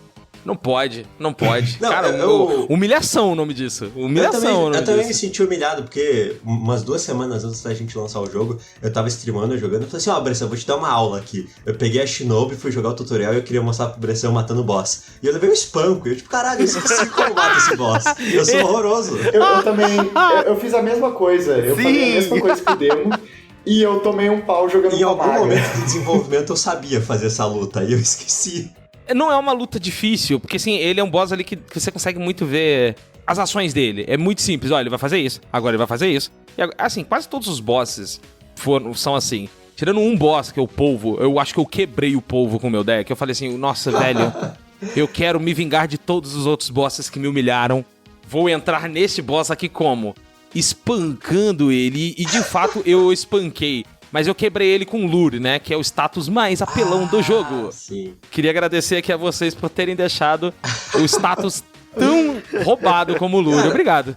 Mas deixa eu contar uma coisa. Você tá falando que é roubado, e tem muita coisa nesse jogo que é roubada. Muita coisa. E todos os arquétipos têm a sua coisinha roubadaça. Se você jogasse só de agressor, só de raider, só com baralho vermelho, você ia ver outras coisas que são também ridiculamente roubadas, sabe? Então tem muitas ferramentas pro jogador roubar no jogo. Eu vi que você gostou mais de jogar com o Oráculo, e as coisas quebradas do Oráculo são interessantes, mas todos os arquétipos têm uma maneira de fazer uma coisa ridícula. Tipo o Warden tem maneira de você ficar invencível pra sempre. O Traveler tem maneira de você ter action points infinito e jogar pra sempre no teu turno. Eu consegui ficar com 10 action points, eu fiquei muito feliz que eu fiz isso. E conforme você vai misturando as coisas quebradas dos arquétipos, vão surgindo coisas insanas, assim. Então você tá falando, por exemplo, de um combo de deixar o teu aliado dando um infinito e a vida dele nunca acaba. Tem gente que encontra combo de comprar o baralho inteiro, fazer cópias infinitas de cartas, fazer loot infinito. Os caras criam baús de tesouro infinitos numa sala que não tem combate. Então, assim, tem ferramentas insanas nesse jogo pra você montar coisas quebradas. Massa. Sim, e tem gente que manda vídeo pra gente de... o tempo que demora pra descartar 1000 cartas na mão, assim, uns negócios absurdos, sabe? Gosta, né? E uma coisa... Curiosidades do Reddit quase, muito bom. E uma coisa que é engraçada, porque muita gente às vezes fala na própria comunidade do Drafters que trata esses combos e essas cartas quebradas como se fosse um problema de balanceamento. Mas em questão de design, isso foi uma decisão que a gente sempre teve desde o começo do jogo. Como é um jogo single player, a gente sempre quis permitir pro jogador explorar. E se divertir, né? E se divertir. Se ele conseguir quebrar o jogo... é um mérito dele e ele merece quebrar o jogo. Ele merece se divertir quebrando o jogo, explodindo o jogo. E mesmo que o jogo crashe quando o cara invoca 1000 cartas na mão, 2000 cartas na mão, é mérito dele ter quebrado o jogo. Descobri essa play aqui que você fica dando lure infinito no boss, que é um polvo. Tesão, sim, foda pra caralho. Tipo, esse é o teu baralho e que legal que esse baralho funciona, sabe? Pô, eu imagino que foi extremamente metódico, você fazendo tudo tenha demorado vários turnos. Foi. Mas eu aposto que foi, tipo, muito recompensador pra você ter feito isso, assim. Foi tipo, caralho, nossa. É justamente o que eu falei no começo do bloco, né? A curva é tão íngreme que quando você chega lá no topo, você fala, puta, deu certo demais, e deu. Eu fiquei muito feliz, cara, que eu levantei da mesa, eu fiquei me sentindo QI 450, cérebro de Megamente total. Falei, olha esse deck que eu montei pra estourar um boss. E foi só... O único objetivo foi esse. Fui fazer a humilhação do povo maldito. E eu consegui humilhar. Agora o próximo objetivo é humilhar a Dragoa. Espero que eu consiga. Quando a gente tava fazendo um mapa mental do que eram os arquétipos, a gente tinha um painel e a gente fazia colagens com imagens do que a gente queria que o arquétipo fosse. E o Oracle era esse cara, assim, sentado na mesa com os dedinhos, sabe? Tipo, a mão juntinha, assim, dedinhos, assim. Juntados, né? E super big brain, assim, pensando, meu Deus, eu vou gastar 400 turnos aqui, eu vou fazer o maior combo da história. E esse é o Oracle. É exatamente isso. Cara, eu fiquei muito... É recompensador, eu acho que essa é a sensação, porque... Cara, equilibrar 305 cartas, vou dizer aqui de novo, tá? Não são só 305 cartas, como foi bem colocado aqui também, acho que foi o Fressato que falou. São 305 cartas, 120 inimigos. Quantas Curios no total? 81 relíquias que mudam completamente também ali o jogo, né? Facilitam ou dificultam. Só pra explicar pro ouvinte que a gente não explicou, o Curio, né? Relíquia, ele é um item que você adiciona no seu deck, só pode equipar um por vez, e ele dá uma habilidade passiva, ou literalmente muda completamente como você vai jogar o jogo. Muda uma regra do jogo. O meu caso foi o espelho limpo, né? Clean Mirror, que é basicamente a cada 2 inimigos mortos, você ganha uma carta de cópia, né? Que você pode copiar a última carta que você jogou. Eu ficava com determinada carta infinita no jogo. Eu consegui invocar 2 anjos por causa disso, e aí eu fiquei assim, haha. Então, tem alguns metas que são clássicos desse jogo, que a gente acompanhou durante o desenvolvimento. Só pra audiência que de repente não sabe, vou explicar rapidinho aqui. Meta significa Most Effective Tactic Available, né? A tática disponível mais eficaz. E esses jogos de cartas costumam ter vários metas que os jogadores vão descobrindo, né? E um deles, que é um meta ancestral, assim, ele existe faz muito tempo. A gente lançou o jogo, a galera começou a descobrir, e um dos baralhos mais populares é o baralho de Exército de Anjos Brutais. Que consiste em você spamar cartas de anjo e você monta um batalhão dessas criaturas que são esses anjos antigos bíblicos esquisitaços que tem 6 asas e fecha e teleporta e o campo fica inteiro cheio dessa porra e eles destroem tudo.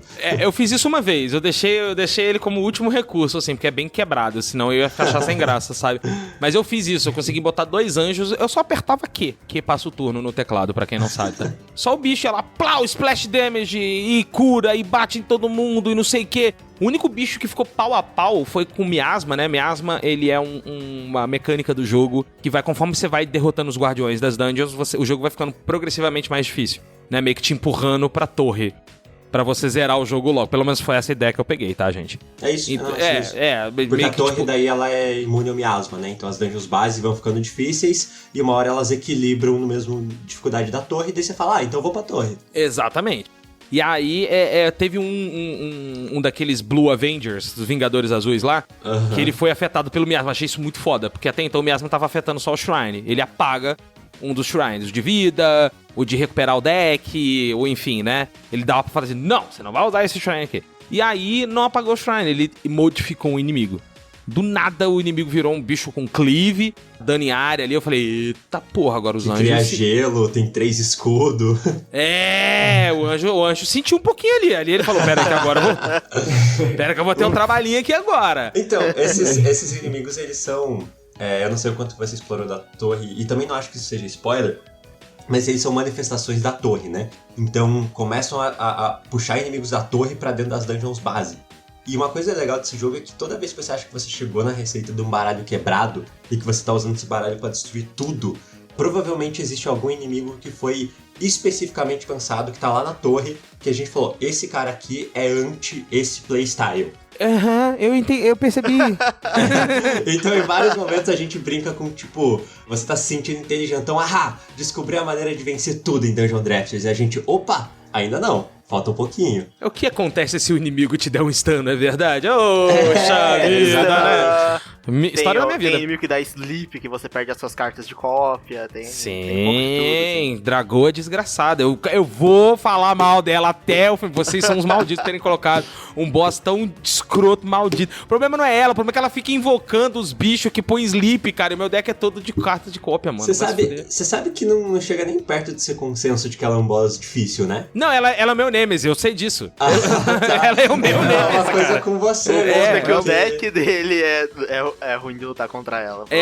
O deck full oráculo, eu tô montando. Eu falei assim, não, agora eu vou taradar mesmo. Eu vou fazer um deck full agressivo, assim, Raider pra... Eu falei, Você quer brincar de bater? Vamos ver quem mata quem primeiro. Então, até agora ela me matou mais vezes primeiro, mas estamos aí na tentativa, viu? Uma coisa que é engraçada da Dragon Age, né, no caso, é que se você derrota todas as outras dungeons e aumenta o miasma, provavelmente, se você deixa a Glacial Library por último, ela provavelmente é o boss mais difícil. Aí é difícil. Porque os bosses também são afetados pelo miasma, tá? Eu não sei se você chegou a reparar. Sim. É um pouco mais sutil, às vezes. Mas, por exemplo, o polvo, você chega tipo, o miasma tá no talo, você vai enfrentar o polvo. Primeiro round, ele tipo se divide em 50 mil polvos já. Brother. Nem no primeiro round. Quando você entra no combate, ele já se divide, então...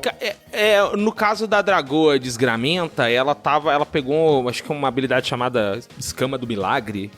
É isso aí, nossa, você... Você sofreu, sim. Cara, sabe? É um counterzinho bem... tipo... Ok, ela toma um de dano, ela toma dano e ficou healando. Eu falei assim, Sim, Não, os caras não fizeram isso comigo, não. Porque o primeiro boss que eu matei, no caso, foi o polvo, né?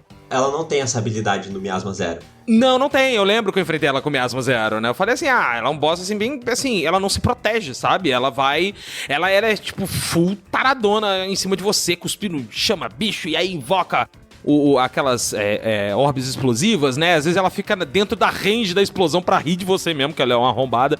Aqui, ó, eu tenho vida pra caralho, filho. Eu sou imune a virar sapo, me manda. E aí, de repente, ela começa a invocar os Warlock, que invoca Golem, e você fala assim, caralho, fudeu. Teve uma hora, uma luta dessa, que devia ter tipo uns 7 Warlock, mais uns 7 Golem, tudo ao mesmo tempo. E eu tava sem carta de Haze, né, que é igual no Pokémon, né, tipo, acabou os status, né, acabou a alegria, tudo no zero de novo. É basicamente isso que a carta faz, é um wipe, né, que você dá legal que você joga com essa carta, porque pouquíssima gente usa essa carta e pouquíssima gente entende o poder dela contra summons. Nossa, ela é muito foda, mas na biblioteca, que na biblioteca tudo invoca tudo, todo mundo invoca alguma coisa. Todo mundo tem summon contra o ilusionista, que tem 1 milhão de cópias, é uma Eu falo, não, pera aí, ilusionista, se é que seu faixa, irmão, já tem cópia de você e muita bolinha aí pra virar sapo, vamos com calma? Uhum. Vamos com calma um pouquinho. Gente, deixa eu aproveitar aqui pra gente... vamos falar de boss, então, e inimigo. Vocês, como desenvolvedores, qual que vocês mais gostaram do jogo ali? Ou seja, fazer, no final, jogar contra, enfim. Fala aí, um boss e um inimigo cada um. Putz, acho que inimigo são esses inimigos especiais de Miasma. Gosta do meu sofrimento, já vi. Eu ia falar a mesma coisa, já sei o que você vai falar. Eu também gosto muito dele. Eu gosto muito do design do um que parece um Anubis. Ele... Foda, eu não lembro o nome dele. Também não lembro, mas esse bicho é muito maneiro. Que tem os bichos que... muito do design tem dele. Os bichos que arremessa chakra na dungeon, a Dundome, né? E daí a versão com miasma deles é um cara tipo preto e dourado, assim, com um chapelão que arremessa 1 milhão de chakra e ele é muito bonito. Sim. Eu adoro o design dele, é um dos meus favoritos do jogo. E acho que de boss é spoiler, eu não posso falar dele. Eu acho que eu concordo com o Bressan, do boss, sim. Eu não posso falar desse spoiler. Pode aqui, falar então e o Samuka corta. Fala aí, o Samuka corta. Mas eu vou estragar sua experiência. Então deixa pra lá! Esse eu não posso falar.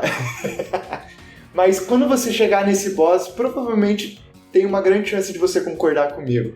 Ou não.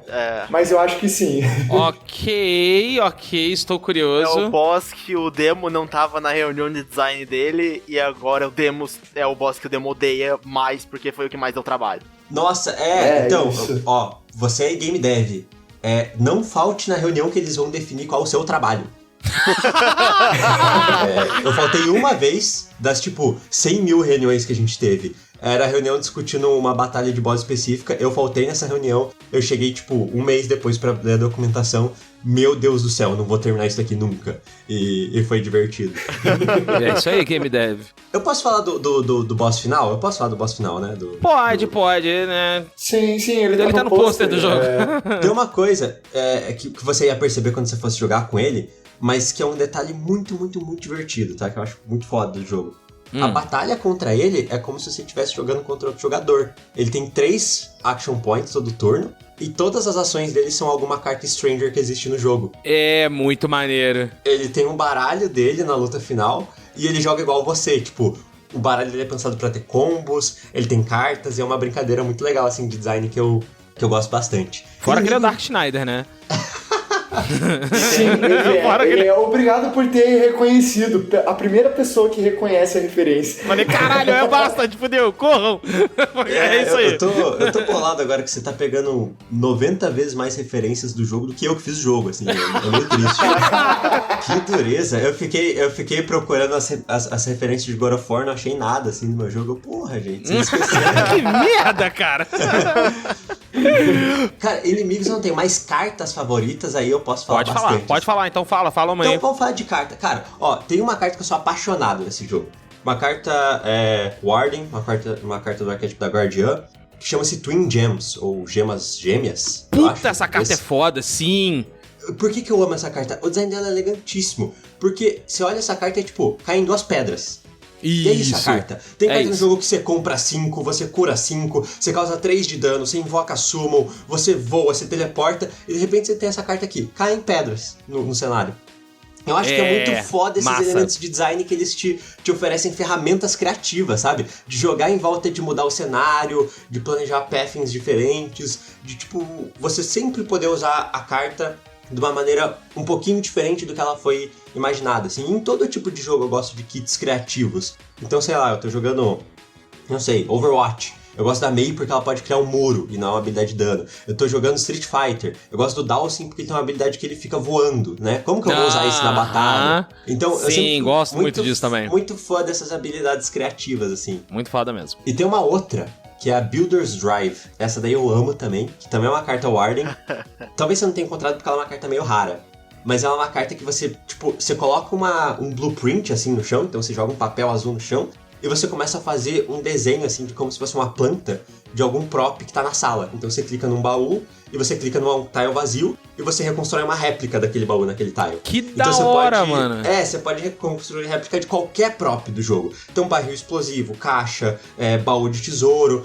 E daí tem várias outras coisas, tipo, você tá fazendo um baralho de gizmos, que são aquelas coisas meio engenhocas que vão se combinando pra fazer um grande mecanismo na sala, né? E daí você começa a copiar esses mecanismos e fazer, tipo, uma coisa ainda maior. E é uma carta também que é muito sutil, assim, de, tipo, você tem infinitas possibilidades ali. Você vai copiar alguma coisa pra algum lugar, né? E essas cartas são sempre, pra mim, muito, muito charmosas, assim, quando eu falo, invente algo muito legal com essa carta aqui, que eu não sei o que é ainda, mas você jogador, vai saber.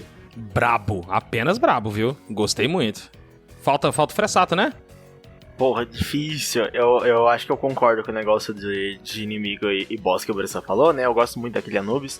Mas eu queria até... Eu tava pensando sobre cartas, assim, que eu acho legais. E o Demo tem muita razão, assim. Muitas cartas dão autonomia pro jogador, são legais. Mas tem um set específico de cartas que eu acho que é muito divertido, assim. Elas são bem simples no que elas fazem, tecnicamente falando. Mas eu gosto muito da temática delas, que são as cartas de xadrez. Tem cartas de xadrez no jogo, uma pra cada peça de xadrez. Eu não peguei nenhuma. Sério? Elas são de qual arquétipo? Elas são de estranha. E elas fazem coisas estranhas. Elas fazem coisas bem estranhas. Agora entendi porque eu não peguei.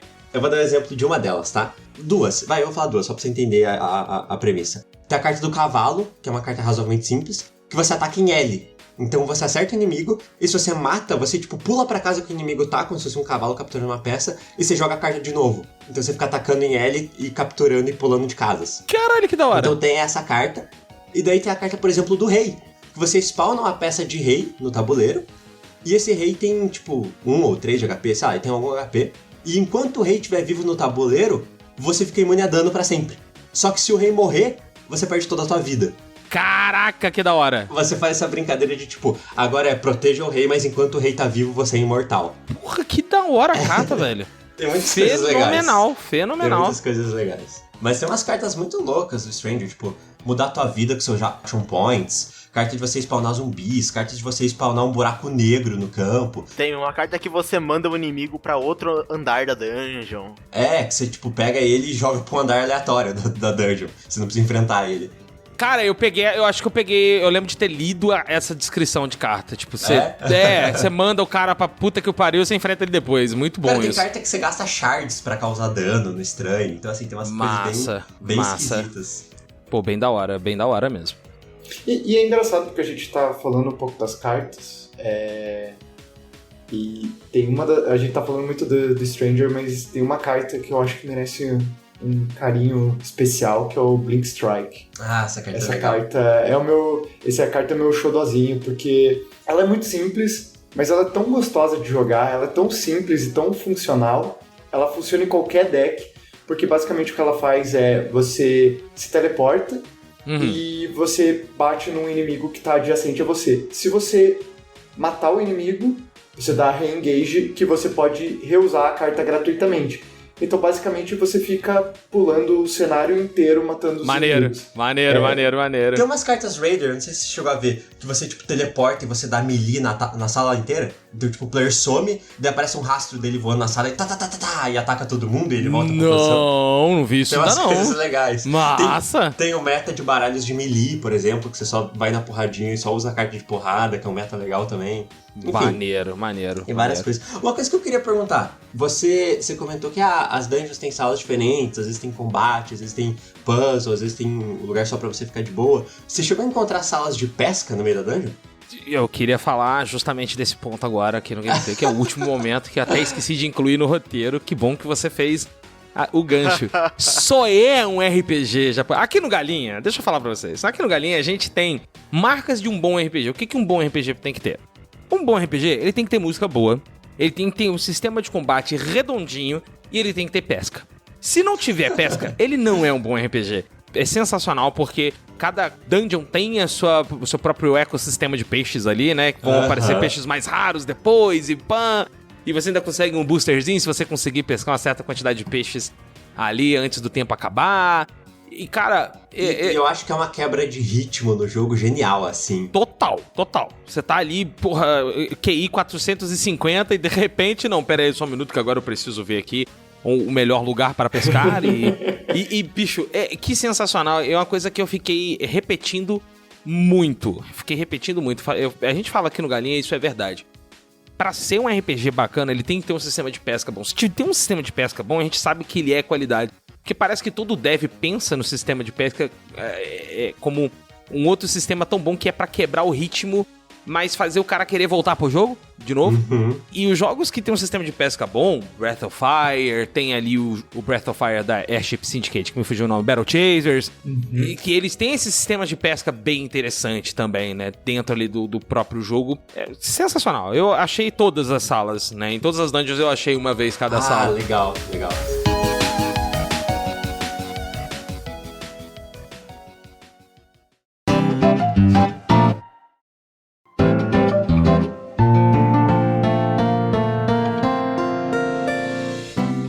Depois de combos safados, temos o que vem por aí em Dungeon Drafters. Guys, fala pra gente. Eu sei que vocês fizeram aí um pequeno vem aí do update 1.1. E eu queria que vocês pudessem contar pra gente mais ou menos dentro desse roadmap, né, do 1.1, quais são os planos futuros, o que vem por aí. Assim, bem brevemente, a atualização monstruosa que vem por aí. Eu acho que faz mais sentido falar por que o 1.1 existe do que falar sobre ele em si. Então eu vou tentar explicar um pouco da premissa. Quando o Drafter saiu, ele tinha muitos sistemas. E o jogo estava muito quebrado, portanto, de tantos sistemas. Nossa equipe é pequena, a gente tem recurso limitado. E o jogo é maior e mais complicado do que a gente imaginava. E a comunidade foi encontrando vários problemas, vários bugs. Isso até afetou bastante as reviews do jogo na hora que ele lançou. A gente sentiu a necessidade de deixar claro para as pessoas que a gente se importava com o jogo e de que a gente era ágil. Então a gente surpreendeu muito essa comunidade, o pessoal ficou bastante apaixonado com isso, com a velocidade que a gente estava corrigindo os problemas do jogo. 5 patch notes nos primeiros 3 dias, assim, sabe? Coisa assim, para tentar corrigir o máximo de coisas possíveis. Eu acho que nas primeiras 2 semanas foi os 7 patches que tem no jogo, assim. Isso que tem mais uns micro patches que a gente só não publicou nada, assim, mas teve. E daí, nesse sentido, o patch 1.1 ele é um pouco assim de uma resposta às coisas que a comunidade comentou do jogo, assim, que sentiu falta ou que estavam quebradas e que a gente precisava ajeitar. Então, nada mais é do que pequenos ajustes de qualidade de vida, nomenclatura de baralho, pequenos balanceamentos, uma sala para você poder testar as suas cartas sem ter que ir para uma dungeon. É isso, 1.1, entendeu? Então, são features que o pessoal sentiu falta, em que a gente realmente não conseguiu preparar antes. O desenvolvimento desse jogo foi um pouco corrido e ele era um jogo muito complicado. Então o 1.1 ele é um momento assim de desenvolvimento com mais calma, né? Faz pouco mais de um mês que o jogo saiu, então é tudo muito recente pra gente, a gente ainda tá um pouco cansado, mas o 1.1 vai ser isso, vai ser essas pequenas correções que, com o sentimento de tipo, putz, a gente ficou devendo essa coisinha aqui. Massa. E aí tem a ver com os consoles também, né? Que vocês estavam planejando lançamento para consoles, e 1.1 vem também preparando para esse momento, né? Perfeito. A gente quer juntar tudo num grande hit, assim. A gente quer preparar 1.1 para vir no momento, às vezes acompanhado de algum evento na Steam, acompanhado dos lançamentos do console. A gente quer preparar 1.1 para ser esse segundo hit do Dungeon Drafters. E planos para mais futuros, assim? Você já tem planos, assim, sei lá, DLC, incluir alguma outra função que não esteja dentro desse 1.1, que vocês queiram já fazer um pequeno teaser pra galera aqui? Cara, é uma pergunta um pouco complicada. A verdade é que a gente não conversou muito disso além da ideia de, tipo, e se um dia tivesse uma DLC? Mas a gente falou disso meses atrás. Porque, igual eu falei, o processo de desenvolvimento desse jogo foi bastante árduo. E a gente lançou ele faz pouco tempo. A gente ainda tá de ressaca do desenvolvimento todo. Eu, inclusive... Faço ideia. Eu, inclusive, tô muito feliz de poder estar aqui no podcast falando do jogo, porque...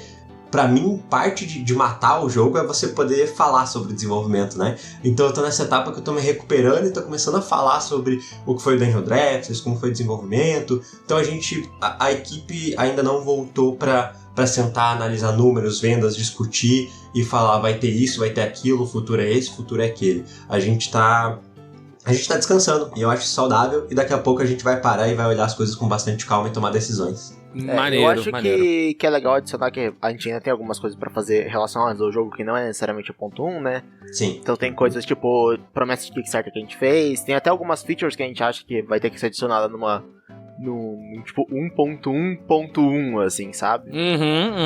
Recompensas físicas. Recompensas físicas. Então tem bastante coisa que a gente vai ter que trabalhar relacionada ao jogo, mas não necessariamente do jogo ainda. Sim. Então, querendo ou não, a gente tem bastante coisa pra fazer, mesmo que a gente ainda esteja, tipo, vendo qual que vai ser o futuro exatamente do jogo. Mas eu não tenho uma boa resposta pra essa pergunta ainda, não. A resposta é estamos descansando. Ótimo. Gente, é basicamente isso aí. Agora fica aí o pedido para uma Jürgen Galinha Verde com a mochilinha azul e um fone de ouvido azul também. Uma ideia boa. Fica aí o pedido aí. Um Camille Appearance, né? Não precisa ser jogável não, mas de repente ela aparecer ali, pã. Fica aí o pedido. Gente, agora de verdade, queria agradecer demais vocês terem topado. Viria aqui falar do próprio jogo, assim, de coração aberto, né? Ver ali os pontos bacanas, os pontos que precisam melhorar, como foi colocado aqui. Gostei demais de trocar essa ideia com vocês. Gostei demais do jogo também, como vocês puderam ver. Não foi rasgação de seda, foram coisas que eu realmente... Eu fico honrado, né? Sabe aquele jogo que você sonhou a vida inteira e poder jogar e finalmente aconteceu? Era basicamente o Dungeon Drafters, ainda chegou quase lá, assim, só faltou um pouquinho de Monster Taming pra eu falar é o jogo da minha vida. Só faltou isso.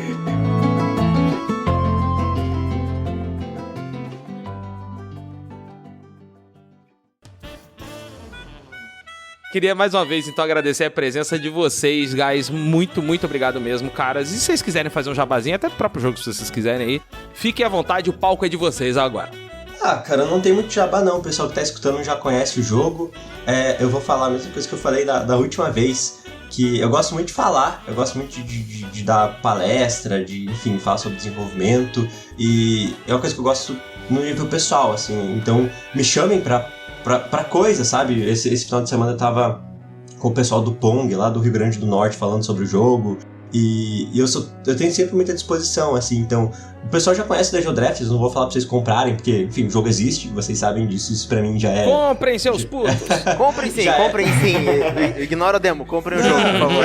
Já é o suficiente, o meu jabá é um jabá pessoal, eu sou o Lucas Demo, eu sou o Lucas Bressan, esse é o Rafael Fressato, nós fizemos o Dungeon Drafters, e a gente faz parte da indústria brasileira de jogos, e eu quero participar das oportunidades que vão vir a partir disso.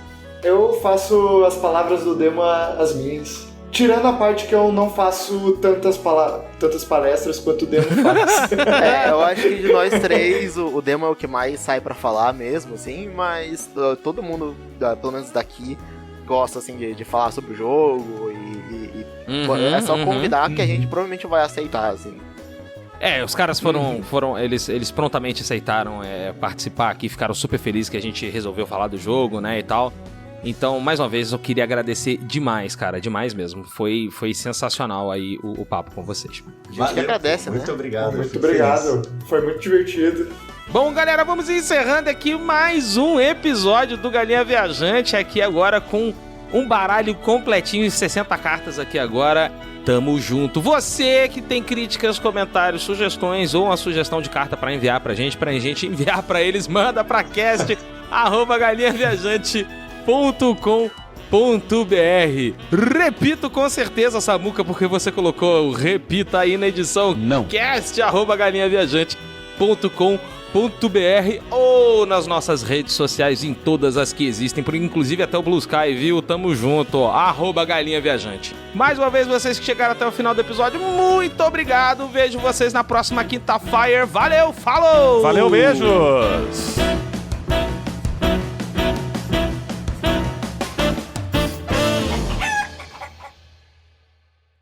Esse podcast é realizado graças ao apoio dos escudeiros da Galinha Viajante no Catarse. Wagner Schiffler, Fausto Guimarães, Carlos Copperschmidt, Tiago Esgalha, Fábio Queiroz, Eduardo de Castro, Alexandro Schneider, Marcela Versiani, Ian Amorim, Camila Candomil, Matheus Menucci, Renan Ramos, Cecília Schiffler, Felipe Fernandes, Cláudia Marcarini, Mário Buzetti, Lucas Nicolas, André Gomes, Leandro Andreassi, Evandro Popi Júnior, Daniel Barbosa. Agatha Sofia, Jair Cerqueira. Apoie você também em catarse.me/galinha viajante.